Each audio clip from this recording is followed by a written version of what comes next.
Hello అందరికీ welcome back to Anu KR vlogs. నేను మీ అనురాధ. ఈరోజు మన ఛానల్లో రెసిపీ వచ్చేసి స్నాక్గా కానీ బ్రేక్ఫాస్ట్గా కానీ డిన్నర్గా కానీ అప్పటికప్పుడే ప్రిపేర్ చేసుకునే ఒక మంచి రెసిపీని చూపించబోతున్నాను. కమ్మగా, హెల్దీగా, టేస్టీగా చాలా చాలా బాగుంటుంది. పిల్లల నుంచి పెద్దవాళ్ళ వరకు ఎవరైనా సరే ఇష్టంగా తినే రెసిపీ. ఎలా చేయాలో ప్రాసెస్ చూసేద్దాం, వచ్చేయండి. ముందుగా ఒక మిక్సింగ్ బౌల్ తీసుకొని అందులోకి 1 కప్పు వరకు గోధుమ పిండిని తీసుకుంటున్నాను. నేనైతే ప్యాకెట్ పిండినే తీసుకుంటున్నాను ఇక్కడ.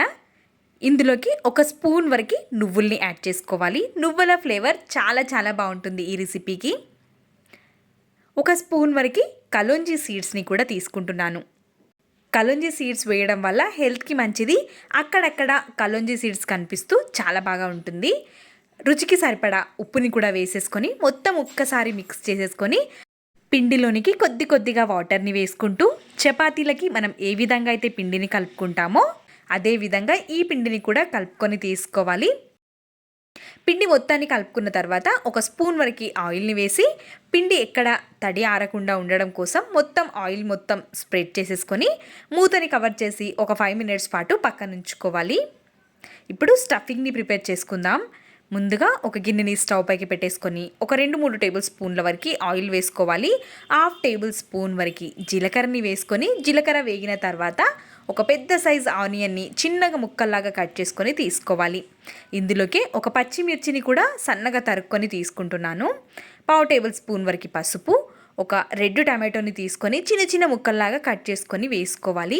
ఆయిల్ పైకి తేలేంత వరకు ఉడికించుకొని రుచికి సరిపడ ఉప్పు, రుచికి సరిపడ కారం, గరం మసాలా, ధనియా పౌడర్ని కూడా వేసేసి మంచిగా ఫ్రై చేసుకోవాలి. ఒక ఎగ్ని పలగొట్టుకొని తీసుకుంటున్నాను నేను. ఎగ్ని కూడా మొత్తం ఫ్రై అయ్యేంత వరకు ఉంచుకోవాలి. ఎగ్ ఫ్రై అయిపోవడం చాలా ఈజీగా తెలిసిపోతుంది మనకి.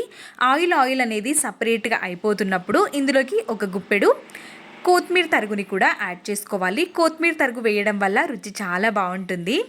ఈ స్టఫింగ్ అయిపోయిన తర్వాత స్టవ్ ఆఫ్ చేసి పక్కన ఉంచుకోవాలి. పిండి కూడా సాఫ్ట్గా అయిపోయింది. ఇప్పుడు పిండిని కూడా కొద్దిసేపటి వరకు మర్దన చేసుకొని తీసుకోవాలి. పిండి మెత్తగా అయిపోయిన తర్వాత పిండిలో నుంచి చిన్న చిన్న ముద్దలుగా సపరేట్ చేసేసుకొని పక్కన ఉంచుకోవాలి. ఒక ప్లేట్లోకి పొడి పిండిని తీసుకొని మనం చేసిన ముద్దని పెట్టేసుకొని ఫ్లోర్ పైన కానీ చపాతీ పీట పైన కానీ ఈ విధంగా చిన్న చిన్నగా పూరీ సైజ్ అంతా చేసుకొని తీసుకుంటే సరిపోతుంది. మనం మరీ మందంగా కాకుండా వీలైనంత పల్చగా చేసుకొని తీసుకోవాలి. అప్పుడే తొందరగా వేగుతాయి. ఈ విధంగా అన్నింటినీ చేసేసుకొని ఒక ప్లేట్లోకి తీసుకోవాలి. చూస్తున్నారు కదా, ఇంత సన్నగా ఉంటే సరిపోతాయి. మరీ మందంగా ఉన్నా వేగడానికి టైం పడుతుంది. ఒకవేళ వేగకపోతే అంత టేస్టీగా ఉండవు. కాబట్టి ఈ విధంగా వీలైనంత సన్నగా అన్ని చపాతీలన్నీ చేసేసుకొని తీసుకోవాలి. నేనైతే ఇక్కడ పెద్దగానే చేసుకొని తీసుకున్నాను. చిన్నగా చేసుకున్నా సరిపోతాయి. మరి పెద్దగా కాకుండా ఈ విధంగా చేసేసుకొని ఒక చపాతీని ముందు ఫ్లోర్ పైన పెట్టేసి మనం చేసుకున్న స్టఫింగ్ని ఒక 2 టేబుల్ స్పూన్ల వరకు స్టఫింగ్ని పెట్టుకోవాలి.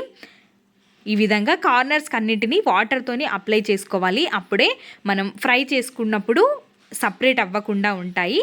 పైనుండి ఇంకొక చపాతీని వేసేసి ఈ విధంగా ఒక బాక్స్తో కట్ చేసుకొని తీసుకోవాలి. ముందుగా మనం వాటర్ అప్లై చేసి కట్ చేసాం కాబట్టి ఎక్కడైనా సపరేట్ అవుతాయి అన్న భయమే వద్దు. అన్నింటిని ఇదే విధంగా చేసేసుకొని రెడీగా పక్కన ఉంచుకోవాలి. ఇప్పుడు షాలో ఫ్రై చేయడం కోసం ఒక గిన్నెని స్టవ్ పైకి పెట్టేసుకొని 3-4 టేబుల్ స్పూన్ల వరకు ఆయిల్ని వేసుకోవాలి. నిజాన్ని చెప్పాలంటే ఇంత ఆయిల్ కూడా పట్టదు. తక్కువ ఆయిల్తోనే మనం ప్రిపేర్ చేసుకోవచ్చు. ఇప్పుడు ఆ గిన్నెలోకి మనం ముందుగా ప్రిపేర్ చేసుకున్న ఈ రెసిపీని వేసేసి మంచిగా ఫ్రై చేసుకొని తీసుకోవాలి. చూస్తున్నారు కదా, ప్రతి ఒక్కటి నేను చేసింది పొంగుతూనే వచ్చాయి. షాలో ఫ్రై చేసినా కానీ లోపల స్టఫింగ్తో పాటు మంచిగా ఉడికి ఎంత చూస్తున్నారు కదా, ఎంత ఫ్లఫీగా కనిపిస్తున్నాయో. పొంగుతూ చాలా చాలా రుచిగా ఉంటాయి. మనం కలోంజీ సీడ్స్ వేసాం కాబట్టి అక్కడక్కడ కలోంజీ సీడ్స్ కూడా కనిపిస్తూ హెల్త్కి మంచిగా, తినడానికి టేస్టీగా చాలా చాలా కమ్మగా ఉంటాయి.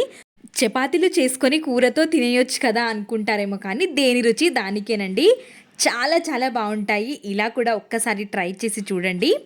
మీకు ఈ రెసిపీ ఎలా అనిపించిందో మీ వాల్యుబుల్ ఫీడ్బ్యాక్ని కమెంట్ సెక్షన్లో తెలియజేయండి.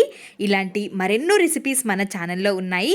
మీకు కూడా కావాలి అనుకుంటే అను కేఆర్ వ్లాగ్స్ ఛానల్కి వెళ్ళి ఒక్కసారి నా రెసిపీస్ అన్నీ చూసేయండి. ఎంత ఎమ్మీగా కనిపిస్తున్నాయో కదా. మరి ఇంకెందుకు ఆలస్యం, మీరు కూడా ప్రిపేర్ చేసుకోండి. అక్కడక్కడ నువ్వులు తలుగుతూ చాలా చాలా రుచిగా ఉంటుంది. తప్పకుండా ఈ రెసిపీని ప్రిపేర్ చేసుకోండి. మీకు ఎలా కుదిరిందో మీ వాల్యుబుల్ ఫీడ్బ్యాక్ని కమెంట్ సెక్షన్లో తెలియచేయండి. ఇలాంటి మరెన్నో రెసిపీస్ కోసం నా ఛానల్ని సబ్స్క్రైబ్ చేసుకోండి. చాలా సాఫ్ట్గా ఉంటాయి, పిల్లల నుంచి పెద్దవాళ్ళ వరకు ఒక్కటి తింటే అస్సలు ఆగరు. తిన్నా కొద్దీ తినాలనిపించే రెసిపీ, తప్పకుండా ట్రై చేయండి. చూస్తున్నారు కదా, విరిచి చూపిస్తున్నాను. మధ్యలో స్టఫింగ్తో ఎంత ఎమ్మిగా కనిపిస్తుందో.